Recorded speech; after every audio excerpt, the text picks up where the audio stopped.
Je suis désolé, mais je ne veux pas être empereur. Ce n'est pas mon affaire. Je ne veux ni conquérir ni diriger personne.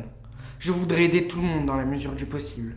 Juifs, chrétiens, païens, blancs et noirs. Nous voudrions tous nous aider si nous le pouvions. Les êtres humains sont ainsi faits. Nous voulons donner le bonheur à notre prochain, pas lui donner le malheur. Nous ne voulons pas haïr ni humilier personne.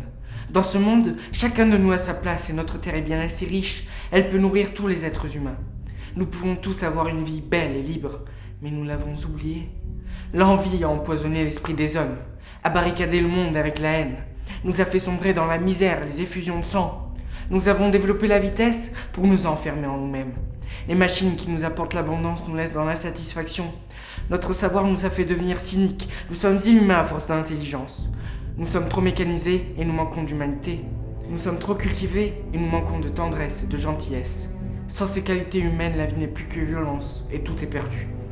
Les avions, la radio nous ont rapprochés les uns des autres. Ces inventions ne trouveront leur vrai sens que dans la bonté de l'être humain, que dans la fraternité, l'amitié et l'unité de tous les hommes. En ce moment même, ma voix atteint des millions de gens à travers le monde. Des millions d'hommes, de femmes et d'enfants désespérés, victimes d'un système qui torture les faibles et emprisonne les innocents. Je dis à tous ceux qui m'entendent, ne désespérez pas. Le malheur qui est sur nous n'est que le produit éphémère de l'avidité, de l'amertume de ceux qui ont peur des progrès qu'accomplit l'humanité. Mais la haine finira par disparaître, et les dictateurs mourront, et le pouvoir qu'ils avaient pris au peuple va retourner au peuple. Et tant que des hommes mourront, la liberté ne pourra pas périr.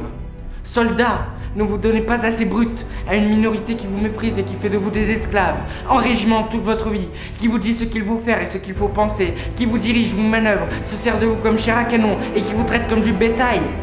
Ne donnez pas votre vie à ces êtres inhumains, ces hommes machines, avec une machine à la place de la tête et une machine dans le cœur. Vous n'êtes pas des machines, vous n'êtes pas des esclaves, vous êtes des hommes avec tout l'amour du monde dans le cœur. Vous n'avez pas de haine, sinon pour ce qui est inhumain, ce qui n'est pas fait d'amour. Soldats, ne vous battez pas pour l'esclavage, mais pour la liberté. Il est écrit dans l'évangile selon saint Luc, le royaume de Dieu est dans l'être humain, pas dans un seul humain ni dans un groupe d'humains, mais dans tous les humains, en vous. Vous, le peuple qui avez le pouvoir de créer les machines, le pouvoir de créer le bonheur. Vous, le peuple, en avez le pouvoir de rendre la vie belle et libre et de faire de cette vie une merveilleuse aventure.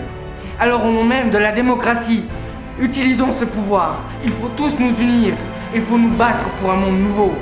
Un monde décent et humain, qui donnera à chacun l'occasion de travailler, qui apportera un avenir à la jeunesse et à la vieillesse, la sécurité. Ces brutes vous ont promis toutes ces choses pour que vous leur donniez le pouvoir, ils mentaient. Ils n'ont pas tenu leurs merveilleuses promesses, jamais ils ne le feront. Les dictateurs s'affranchissent en prenant le pouvoir, mais ils font un esclave du peuple. Alors il faut nous battre pour accomplir toutes leurs promesses. Il faut nous battre pour libérer le monde, pour renverser les frontières et les barrières raciales, pour en finir avec l'avidité, avec la haine et l'intolérance. Il faut nous battre pour construire un monde de raison, un monde où la science et le progrès mèneront tous les hommes vers le bonheur. Soldats, au nom de la démocratie, unissons-nous tous!